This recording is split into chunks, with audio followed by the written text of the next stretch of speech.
Voici comment voir et imprimer vos résultats de LearnBoost par compétence pour chacun des élèves. La première étape est d'aller dans votre dashboard et c'est la vue que vous allez avoir et vous sélectionnez votre cours. Par exemple, moi je vais sélectionner FSL secondaire 1 et 2 et j'ai 4 élèves. Ensuite, quand vous allez passer votre curseur, vous allez voir la mention soit Gradebook ou Attendance. Donc, vous allez choisir Gradebook. C'est la page que vous allez avoir avec les résultats de vos élèves pour toutes les compétences, dans le fond, pour toutes les tâches qui ont été données. Votre prochaine étape est vraiment de sélectionner Reporting, qui est juste ici. Ensuite, très important d'aller sélectionner les dates. Donc, ce que je veux dire par là, c'est que la date de début, la date de fin, parce que tous les résultats qui ne seront pas dans ces dates-là n'apparaîtront pas dans le rapport. Donc, il faut faire attention à ça et la changer. Vous allez juste sur Edit pour modifier ça. Et par la suite, c'est ici, juste là dans View All, que vous allez pouvoir sélectionner la compétence que vous voulez voir.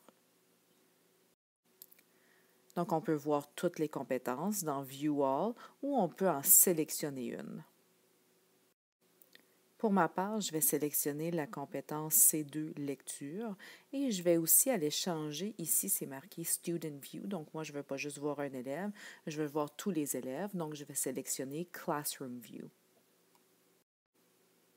La prochaine étape est de cliquer sur Print All. Vous allez avoir une petite boîte comme ça qui va apparaître. Donc, ce que je vous suggère, tous les petits crochets vont être sélectionnés juste ici. Je vous suggère de décrocher tout ça, à moins que vous en ayez besoin. Et ensuite, votre logiciel d'imprimante va s'ouvrir et vous allez pouvoir voir ce qui va être imprimé dans le fond.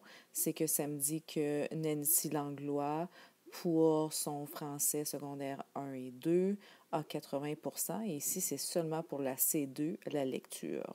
Et le total m'est donné ici. Et les absences sont imprimées automatiquement aussi. Si vous trouvez que ça fait beaucoup de pages à imprimer, donc ce qu'on peut faire aussi, c'est quand le logiciel de l'imprimante ouvre, on peut sélectionner en bas « Ouvrir le PDF dans l'aperçu ». Et ça nous donne une page comme ça, avec tous nos résultats qu'on peut sauvegarder sur notre ordinateur au lieu de tout imprimer. Si vous avez des questions, n'hésitez pas à communiquer avec moi.